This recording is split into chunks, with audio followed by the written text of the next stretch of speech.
To ga mu a bangaren shanu kamar yadda muka alƙalwalta muku cewa yau insha Allah dai kasuwar dabbobi ce muke ta zagayawa a ciki don jinya abubuwan suke masu kallo za su so su san me sunanka. My name is Mohammed Sadiq from Ebo Makato Market Uyele.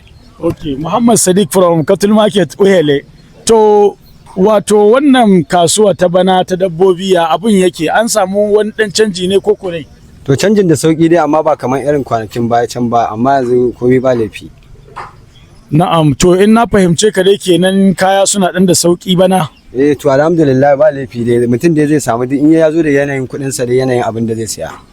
To za mu so mu shiga cikin kasuwar taku don mu ji farashin 1 zuwa 2 ko 3 na dabbobin domin su masu kallon mu su wato gano cewa akwai ɗan rangwame. To kaga kamar da irin wannan. Yau wato kawai wannan irin wannan dai kamar shi haka yanzu wannan ana iya baka shi 700. 700. 700. Kamar wannan yawa. Zo mu je mu gani. Kaga kamar wannan haka. Wannan ana iya baka shi 850. Okay, wannan ya fi wancan kenan. Ya fi wancan girma. Wanga 850. Yawa Na'am. Yawa. To ga wani can baya kamar hasko mana wancan baya.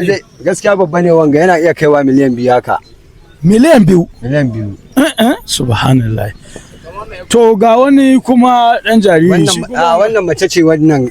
Okay, mace ce. Mace ne wannan wancan duk maza ne amma kamar wannan ira 600 haka ake saida su. 600. Ga ma su matasa nan haka. Na'am. Su ma da irin wannan ga sunan duk yanda suke dai abin da ake saida su juya. Tamam. Na'am.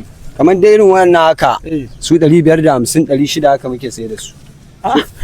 To wai naji ana ta 500 600 kenan bishi mai irin 200 haka yanzu sa ya karfi ne ko abin ki?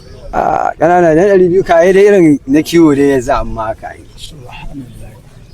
To Allah ya sa mu dace insha Allah za mu ƙara dawa wani lokaci kila ko gab da sallah ko kuma wani lokacin idan time ya bayar.